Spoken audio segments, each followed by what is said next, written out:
Everybody, welcome to the Women's Networking Zone. Today's daily dialogue is on discrimination and violence in relation to women living with HIV. We've got an amazing international lineup here today. We have Jenifer Gatsi from Namibia. We have Deloris Dockery from USA. We have Rebecca Kay from Fiji. We have Olimbi from Albania, and we have Naro from Nagaland. So I think we're just going to start from our left, and Jenifer will get this daily dialogue going. Thank you. Thank you, Sue. You have to pick up. I have to pick it.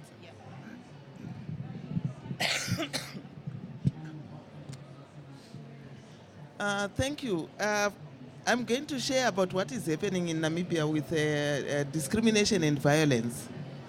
I will first touch on discrimination because our women living with HIV, we are being forced or coerced into sterilization because of our HIV status. We did take the government to court with two cases. One was coerced and forced sterilization, and the other one was because we are HIV positive. And this was really said by the health workers, we are sterilizing you because of your HIV status.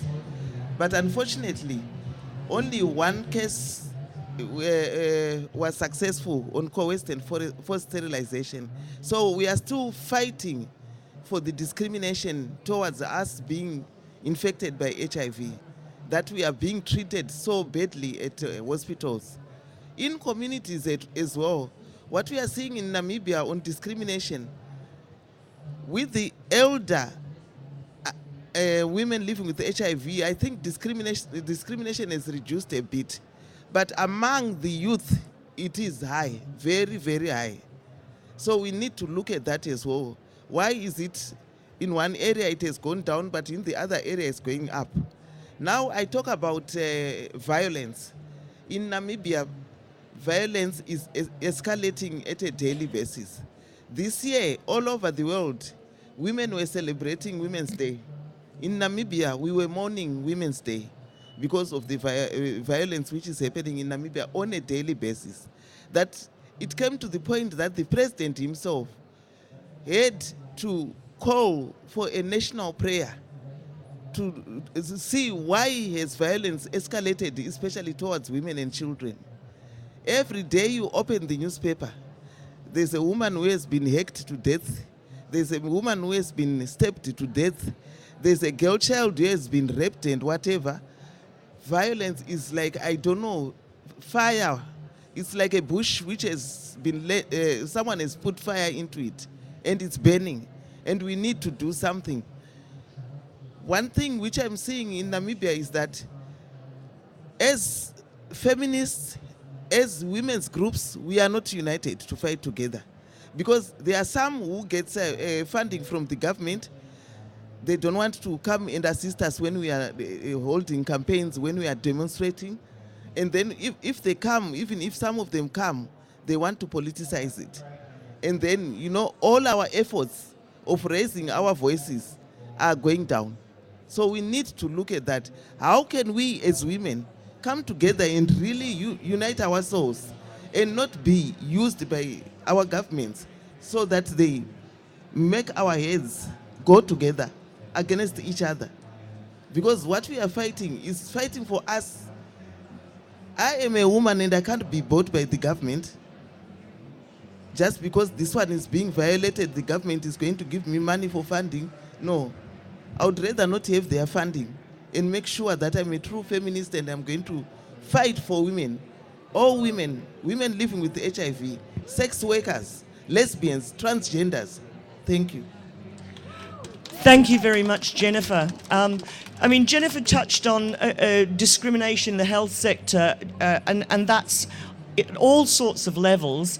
It's not just for sterilisation, but forced sterilisation is happening throughout the world, and we've documented it in Asia, it's documented in Africa, the attitudes of healthcare workers, because suddenly we're going from the HIV department, we get pregnant, now we're going to the maternal health sector, and that's where we're facing discrimination.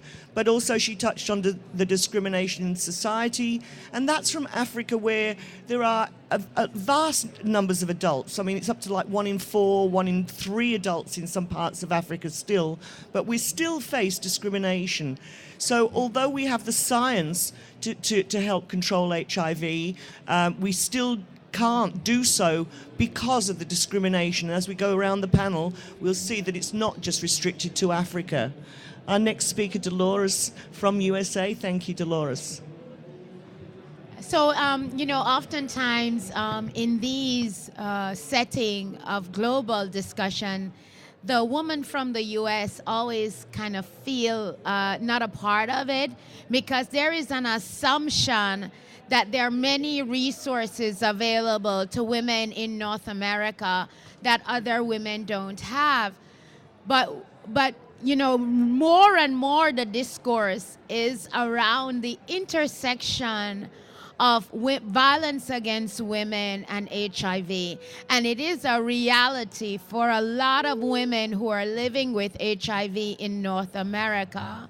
And that discourse was not always there. When you look at service delivery, it was, service for people living with HIV, and then service for people who are experiencing violence in their home.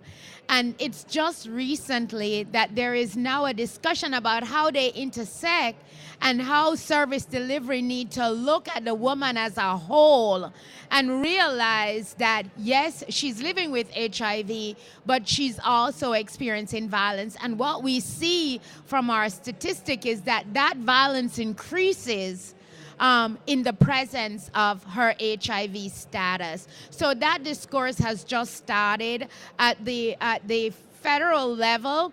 There is now a task force that is looking at violence against women and its impact in the life of women living with HIV. And, there are now national curriculums that are being developed, and I'll talk more about that in my presentation. But it seems so hard that 30 years into the epidemic, it is just now that there is this discourse about the violence that women are experiencing. When women disclose their HIV status, they're often blamed. They know about their HIV status often when they become pregnant and are giving birth. And this is when violence begins to increase in their lives. And this is the reality for women in North America, but it is also the reality in the lives of many of my colleagues from different countries. So it is an issue that we must really talk more about and really find solutions. Thank you very much, Deloris. It's good to hear the voices of women from North America because we don't often hear them in the discourse. It's often just focused on Africa. But, the reality is this violence towards women is happening in every country towards women living with HIV. And it's happening in health sectors at various levels. We know of women who've gone to give birth, been put in stirrups, and then just left to deliver by themselves, and their babies have died. We know of doctors that have wanted, in Nepal, who wanted to put on a second set of gloves, but the baby was coming, so he's pushing the baby back in. We know at a village level, from Papua New Guinea to Africa to Latin America, where women have been killed or by their families, where women have been cast out and never seen their children again because they've got HIV. So these issues of violence and women living with HIV are global issues, and we will really have a symposium on violence, conflict and culture on Friday morning, our last symposium. And now our next speaker takes us to the other side of the world, another region that we often don't hear the voices of women. And I'd like to introduce Rebecca from the Fiji network of people living with HIV. Thank you, Susan. Well, like my two sisters here have shared, most of the time, most women actually do find out about their status when they go to the antenatal clinic. And then sadly, the finger is pointed at them. You brought HIV into the home. And that is very sad, because when they address their partners about this issue, women get beaten up, women get kicked, women are are um, are told, you do not take this outside of the house. You keep it within. And so women continue to suffer because they are actually the ones who will have to take care of their families, continue to accept the fact that because my husband is in charge, as normally as is the culture in most of the Pacific Island countries, men are in control, men are in charge, women have no say. And this is further brought on by the men being violent towards women. So besides that, in healthcare settings, when a positive woman is known, when a woman comes in and she's known to be HIV positive, what actually is done to her, she is placed in the far corner of the hospital, of the room, in the darkest room, or they would label the rooms. And this continues to happen, even though positive networks that have been established in Pacific Island countries continue to address these issues. There are still a lot of ignorant healthcare workers who continue to discriminate positive people in healthcare settings. Very small things such as confidentiality. It may be small issues to them, leaving a positive woman's folder unattended and then just someone coming in and picking it up. That is breaching confidentiality, and then as a result of that, this positive woman will not get the best health care service in the healthcare setting. There are also times when there are positive women who, after having attended to their families the whole day and attending to herself last, what usually happens is when her husband comes home at the end of the day, he expects it to be clean, he expects it to be ready to just say, yes, I'm willing to have sex with you, when her husband wants to have sex. And if she disagrees, what most of my peers back at home have encountered is that they actually have been chased out of their homes, semi-naked, to sleep outside in the cold just because they do not want to have sex with their partners. Women simply feel that they do not have a say, and they cannot take it anywhere because they are afraid people will further discriminate them and further push them aside because of their status, besides being a woman alone. Thank you, Rebecca. And Rebecca touched on that silence that women have to hold, that burden of secrecy. Just last night I was at the candlelight vigil, and there's a young woman who's now living in this country from, and I won't say where she's from, but she's from our region, and she's very secret, and no one but her mother knows her status. She's a very young woman. And I went up to her and said, oh, hi. And I had the HIV positive T-shirt on. She said, oh, Susan, and I could see her shaking. I said, it's okay, I'm not going to say anything. I said, but I just want to let you know there's another woman here from your country who's positive, who's a leader in your country. I would love to introduce you to her. And she said, no, Susan, no. And within 10 minutes, she had left the candlelight vigil. And that's the kind of secrecy, the burden of secrecy that women living with HIV are still carrying, even here we are, 20, 30 years into the epidemic. The next wonderful woman I'd like to introduce is somebody I met when I was invited to the first the Balkans AIDS, the first regional meeting in the Balkans, about 2005. And I think immediately after that conference, Olimbi went public and has become a leader for the women living with HIV in Albania. Thank you, Suzanne. I still remember our first meeting in Skopje, Macedonia, and really I want to thank you again for what I learned from you and for the encouragement and power that I got from you. And I am here representing a small country in a small region. I am from Albania. It's near 3.5 million of population. And to be a HIV positive woman in a small country with a low prevalence means low information about HIV, means low attention from the governments and institutions towards the HIV. means a masculine society towards of a behavior, because for HIV women, it's like a shame to be infected, and it's like a problems of morality. But I find the courage, and I become a strong and powerful, representing all the people living with HIV in my country. And it's been like a solution coming by God for me, because really I was unprepared to face such a very hard situation in my life. But I'm here representing one of the pages of a million of pages of the big book of AIDS towards around the world, and I have a lot of things to say regarding stigma, discrimination, and violence, because I face in every step of my life. I am a woman coming from a society when you go to raise your voice, and you see the violence not only in traditional words of violence. You see violence like neglecting, like stigma and discrimination, even by the institution. Even this is violence for the women.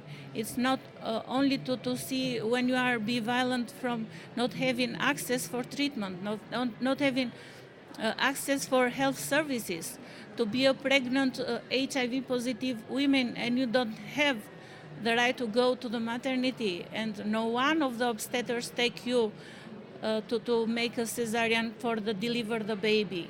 There are a lot of problems coming in small countries, in a low prevalence countries, but we are there. We are advocating strongly, and we start all our efforts from the legal aspects, because the legal aspects, the law on HIV, it's the only mechanism that protect and provide our human rights, like every human being. I think I'm very happy to be here today and to share some of my emotion and some problems coming from the low prevalence country with you, and thank you for inviting me. Thank you, Olimbi.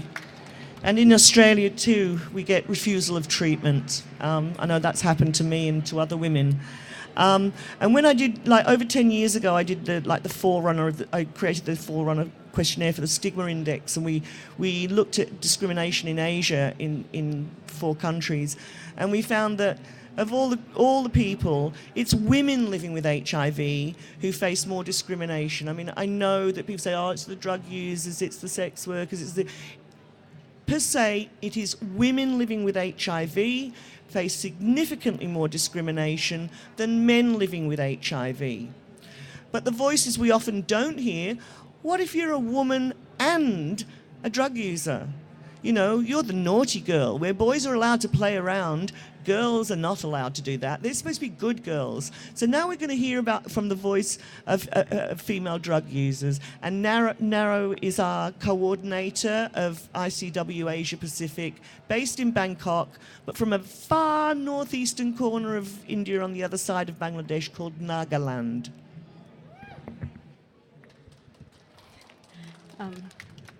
Good morning.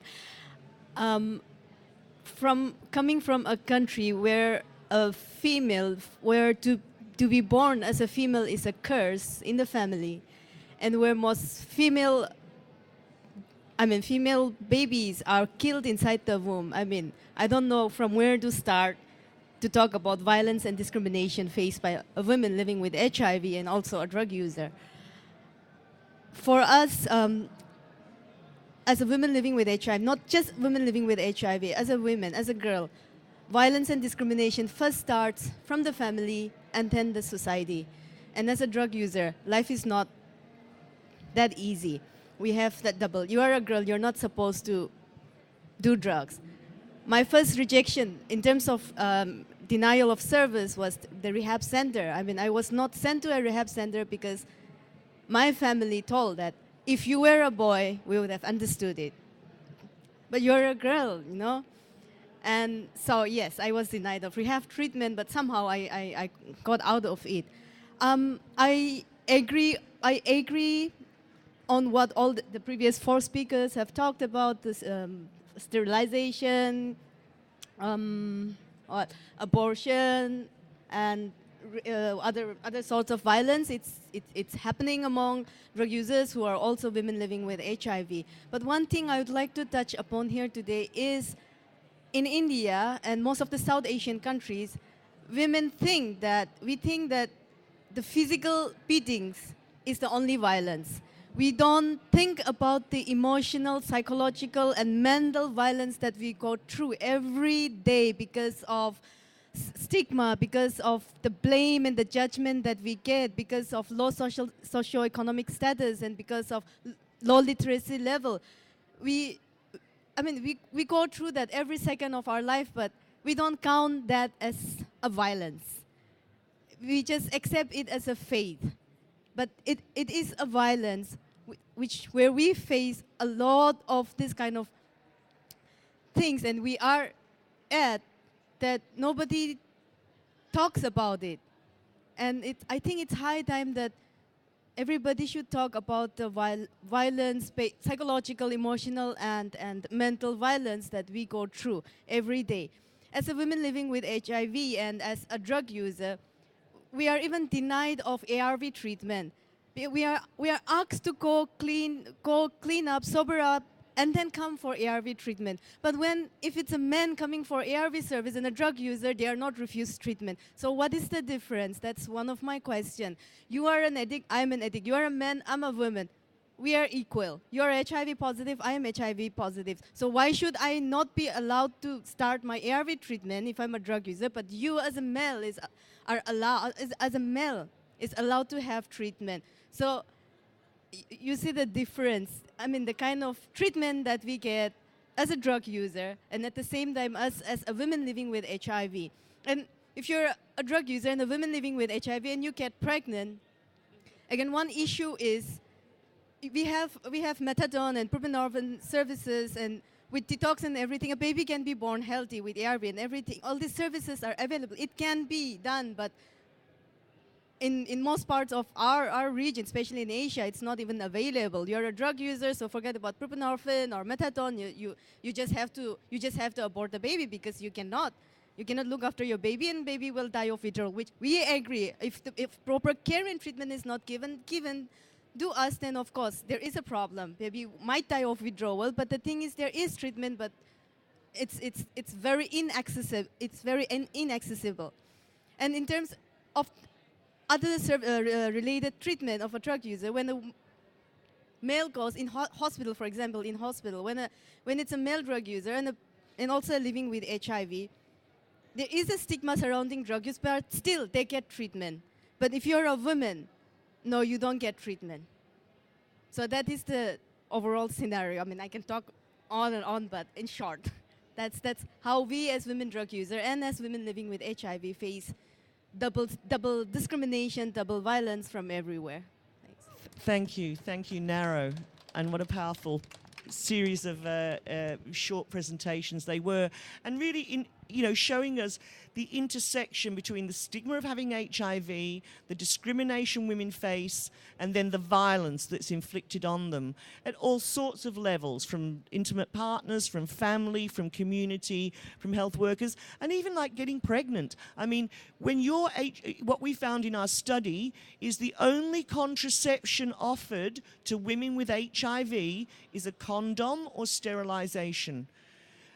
And we found that 37% of these pregnant women, that their pregnancy was unwanted, that they had no contraception that was under their control. So they're forcibly getting pregnant, then they're forcibly being forced into abortions, and then or forcibly they have cesarean sections, and then forcibly sterilized. So the discrimination, there's so many levels of this. Now, this is called a daily dialogue.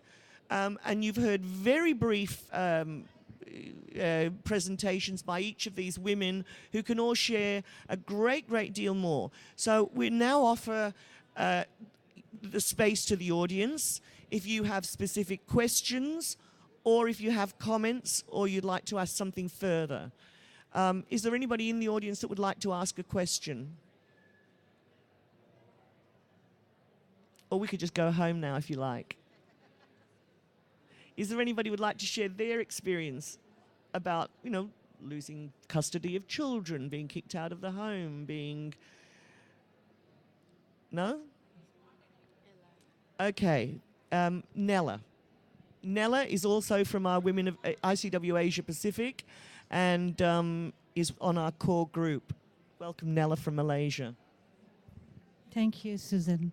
I've known Susan's long time, since year 2006 when the first time I met up with the people living with HIV, where I thought before I would not, you know, I'm alone in the world in Malaysia having HIV.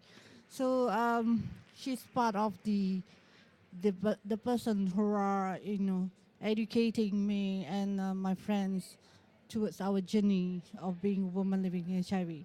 When talking about discrimination and violence, as what they have all said in this forum, it is still, you know, the very same thing happened in Malaysia itself.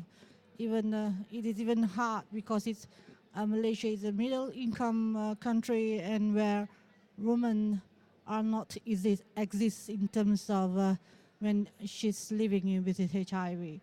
And I've been fighting for, you know, the rights of not being discriminated or the rights of being a normal woman.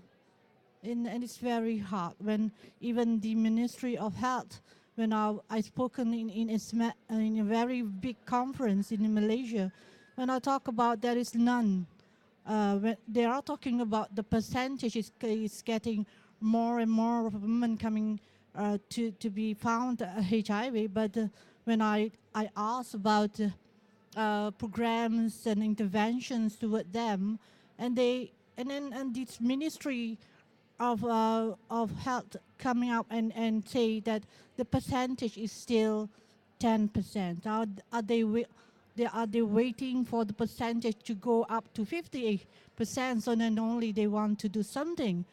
And it's barely. And if we talk about female drug user, it's even worse. The existing is like they are like dying of AIDS everywhere. Because I have a shelter home for women and children, the percentage of female ID who are HIV is about 40% of them, and I've lost 4 of them in 2 years I've having this shelter home. So I wish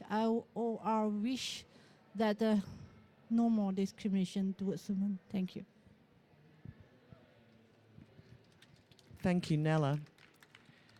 I don't know if anyone would like Jenny.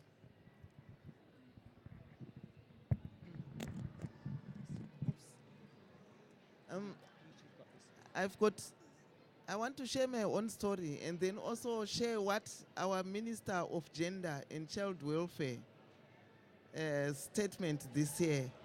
After, you know, the media had said women in Namibia are not celebrating International Women's Day. They are mourning because of violence. So my story is,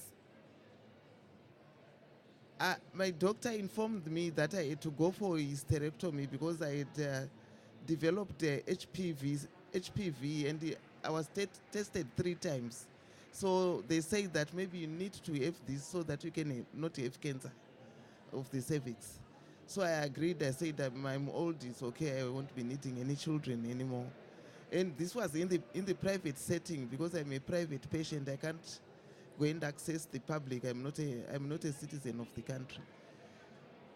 He tried to get a gynecologist for me. It was difficult because of my HIV status. And all the female gynecologists in the countries, they refused. They said, we can't touch her, she's HIV. And it took a long time, nearly a year, to find a gynecologist who could come and be prepared to do the operation. And this was a male gynecologist. It really hurt me that fellow females, like she was saying, emotionally, it really hurt me that how can they do that?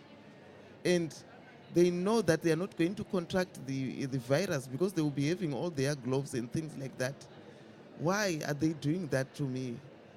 For a year, I had to go with all these things in my mind, emotionally, physically, mentally, until I found this other doctor who was compassionate enough to say, okay, let me do it.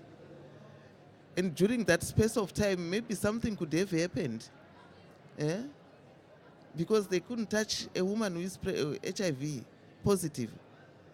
They completely refused, and they said it up front. Say we can't because she's got HIV. So how many other women are facing situations like that? So we should also look not only at public hospital, we should also look what is happening in the private sector as well. Thank you.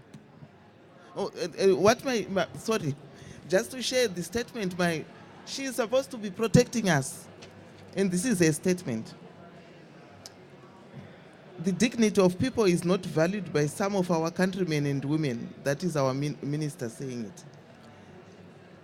As women, we must be peacemakers in our homes. We must do away with this tendency of women provoking men. Women must not be cheeky. And this was at the International Women's Day. Gender equality is misunderstood to imply men going into the kitchen. And women folding their legs reading newspapers at home. Can you imagine? She is our Minister of Gender. Hey, we have a lot and we are mourning. Our women living with HIV, they are being left in the hospitals, at the maternity hospitals, to give birth by themselves. From the beginning of January, we lost a number of women who died because the nurses could not come and assist them because of their HIV status. They lost their lives. Their children also, the babies also died because there was no one to assist them because of HIV. And we have a minister who utters such nonsense. Thank you. Thank you so much, Jenifer. I do hope that some healthcare workers are listening into this streaming, because the discrimination within the maternal health sector is huge. And in the study we did in Asia, we had, I think, we had a very good sample from Indonesia, and we find that even though WHO says women with HIV do not need cesarean sections, it's more dangerous than natural birth, and that WHO recommend vaginal delivery. In Indonesia, I think 2/3 of the women had cesarean sections. So they're recommended to have cesarean section, or told they have to, but then they have incredible difficulty finding any gynecologist, obstetricians who are willing to be their service providers. So they're in this incredible dilemma. And what happens is some women then end up going to a private hospital and say, where they're not necessarily given a blood test, and just say they want to deliver here by cesarean. Thank you, Jenifer. I'm passing over to Deloris and then Naro. I think one of the issues for us also is that when you look at funding stream and getting funding for different services, we're told we have to provide evidence, but there is not enough data being collected on the experiences of women, particularly women living with HIV. And there's a lot of things impacting it. You know, it's not a sexy topic to talk about violence. When we talk about violence, we're talking about gender inequality and all of that. So we really need resources to collect more data on what is happening to women. And this is across the board, because in the US, where you think that there is more access, there is very little data on the number of women who are experiencing violence and violence because of their HIV status. So more need to be done there.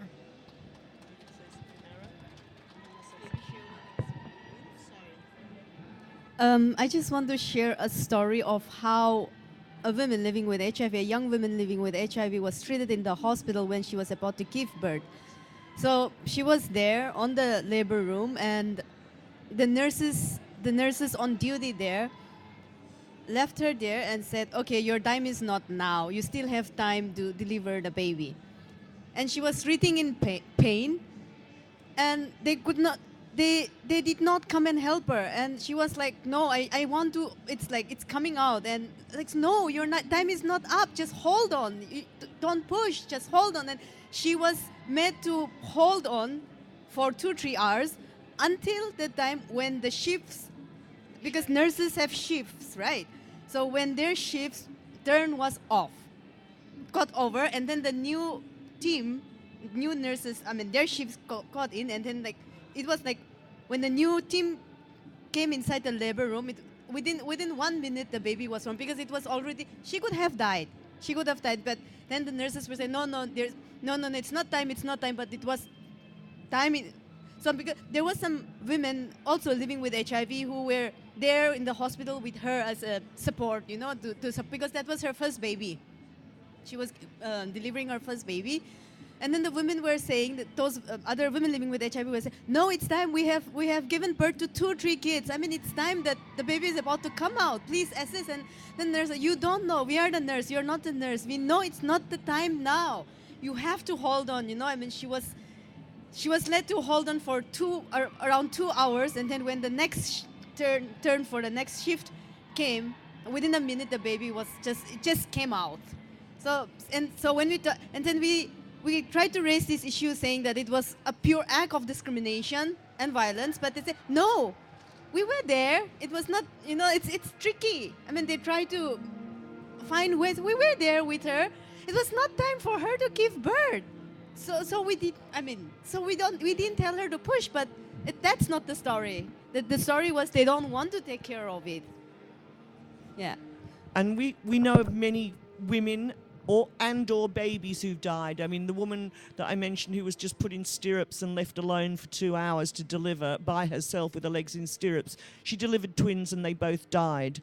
And we know of another woman who was given a cesarean section, and then she was put into a wheelchair, her stomach still bleeding, and she died. So the neglect within the health sector across the region is huge. I'm not sure if there was someone from the panel. Was there someone? Was Daisy? Did you want to say something? No. Yes.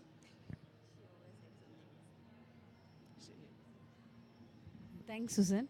And I'm Daisy from India, and I am working in grassroots people, and we had an experience of conducting grassroots advocacy for the women living with HIV. And as my friend in Nero is here, and she's been in Bangkok, but she's from India. And when our experience is Northeast India, and we, after this grassroots training, and when we are interacting with the women living with HIV, we shocked about the serious things when talking about this violence. In terms of violence means it's not like beating and things like that. When after getting HIV diagnosis, immediately they are giving this pig to their hand and ask them to do the care for pig poultry. They have to take care of that pig poultry. Even they are educated, even they don't want to come out from the life, but they are putting in that of emotionally they are just sitting with the pigs and they are managing the pigs. And this were the stories we heard, pig poultries, and they are giving that in Northeast. And means in Northeast, like countries like Nagaland and Mizoram, one of the state Mizoram, we just going like top of the Mizoram, and they don't want to open the mouth, women's, when we are making them to talk for the training for 4 days continuously. We are making comfortable, and final day they are coming out about that they don't want to talk open about that issues also. they practiced, they want to swallow the what they are facing, the discrimination. This is what the experience we have seen in Northeast India. Apart from that, the so-called state called Manipur and hills of the Manipur, another states, they don't want to, they are very, very happy with the discrimination because they don't have to show the platform to talk about, to get anything. They are living with the discrimination. They're just happy about the discrimination. This was the scenario in Northeast. And South, what we had an experience, 3 epidemic we are crossing, but still very, very good government appreciated, international appreciated PMTCT program. But coming in the practical implementation part, doctors is taking care of their own care of private clinics. But they are purposely, just for the namesake, they are sitting for the official time of 10 to 3, something like that. After that OPD, they rush back to sit for their clinics. And all this delivery part taken care by fourth care hospital workers, healthcare workers only. Thank you. Thank you, Daisy. We still have 10 minutes. We might hear from a couple of more panelists beforehand, but I think there's somebody else in the audience that would like to ask a question. If you could just come up here, thank you. And this is also one of our sisters from the northeast, from Mizoram, which Daisy just referred to. Okay, good morning, everyone, and good morning, Ma'am Daisy. I have heard your name, and I'm very fortunate to see you here in person. Okay. Actually, this is my first international trip, and this is my first time in AIDS conference. So I really feel this is a great opportunity for me to come up here. On behalf of my people of Mizoram especially, I would like to share a few of my experience and about the discrimination that we have faced over there, especially in the healthcare setting, and how we have been addressing those issues. And I know there are still many issues that we have not addressed or we have not speak out also. Actually, I would like to tell you that I am brought up in convent, trying to become a nun. And I never think that this HIV will happen to me. Then, somehow I didn't persevere. So I went back home, and my home is in a village, very small village. You won't believe how rural or how outskirt area it is. So I went back there since I am physically grown up, so people take me as a marriage material.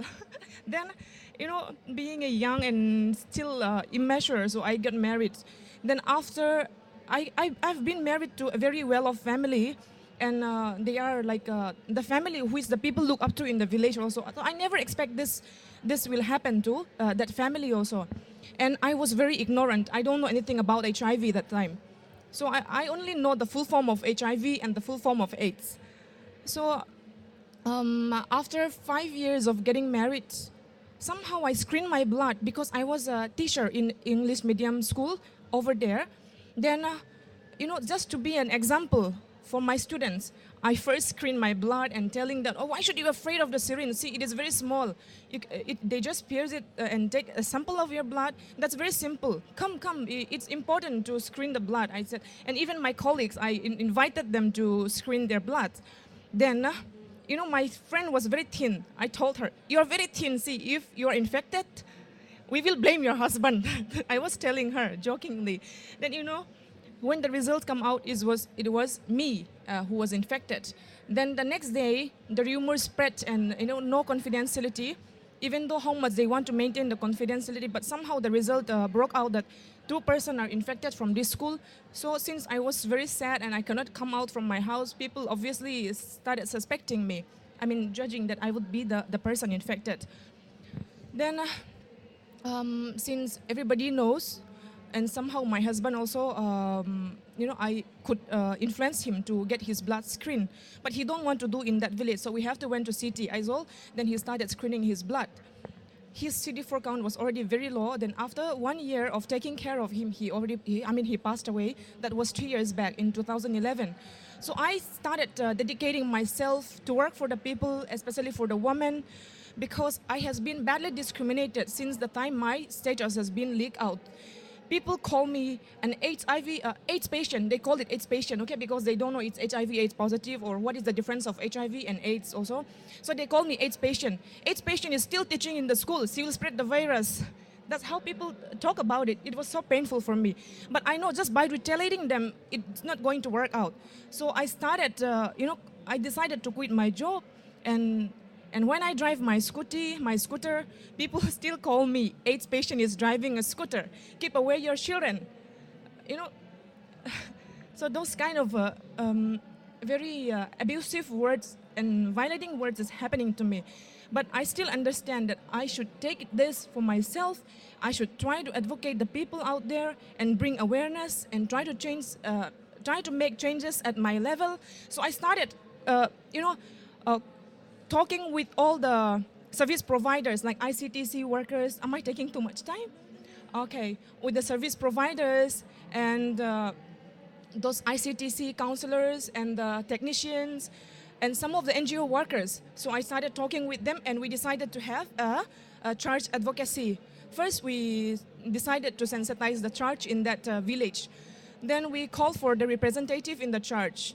So somehow out of 100, at least 60% came for that advocacy. So it was quite successful. And there was a family also who are all infected. They are very poor, extremely poor. You won't believe it. Their house is almost collapsed. Then the mother is pregnant. She has to she has to work hard for the family because the 3 kids are also infected. But the husband is very arrogant and very, how would I say? He used to beat up the woman, his wife. She's already pregnant, but he used to beat her up, went to the Zoom to fetch for what they have to eat. When she comes back, she have to sell whatever she gets from the Zoom. But people doesn't want to buy because she is infected. They thought by buying her, what she sell, buying things from her, they thought that they could get the virus. So for that issue also, we started addressing the people. Then somehow in the village, the people started understanding.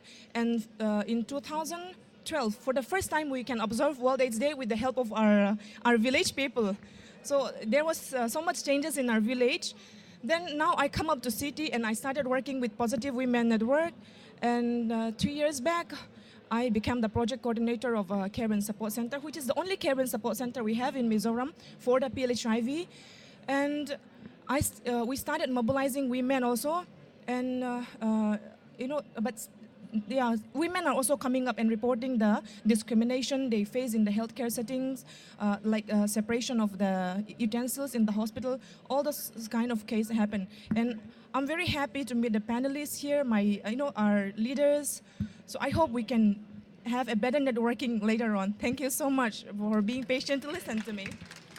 Thank you so much. And I'm so sad because I knew Roddy from Mizoram and she faced exactly the same as what you faced over 10 years ago in the same state, which is one of the most heavily affected in India. And she also faced the same things in the street. Oh, there's the AIDS girl. And sadly, she's passed. We've only got about 2 minutes left. I know that, I don't know if Rebecca and Olimbi want to just say a last final couple of words, because I know we haven't heard their voices since the beginning.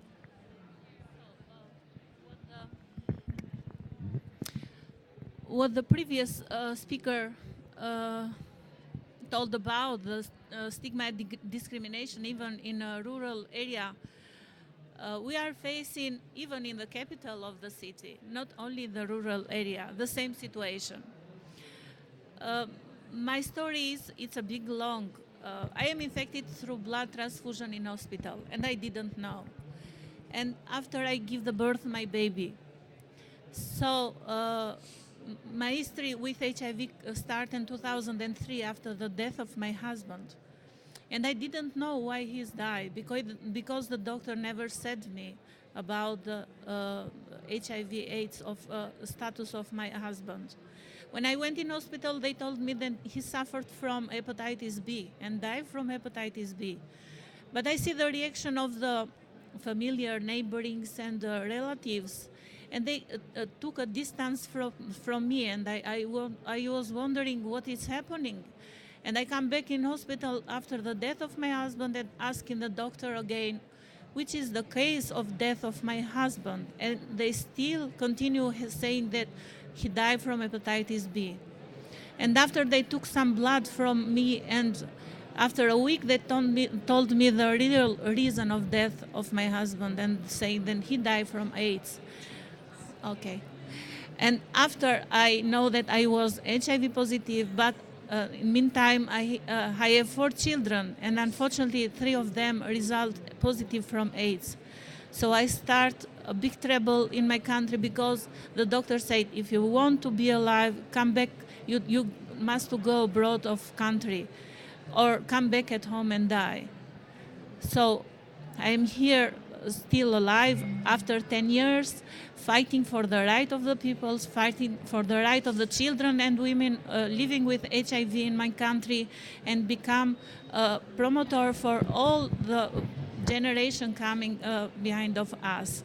And we are full of hope, and I am very proud, because yesterday I was in the march in the street and saying that HIV is not a crime.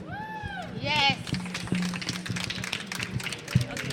Thank you very much. And our last few words from Rebecca. Thank you, Susan. Just again, what I would like to say is that, behind closed doors, I was one of the women who suffered, who encountered violence as a woman living with HIV.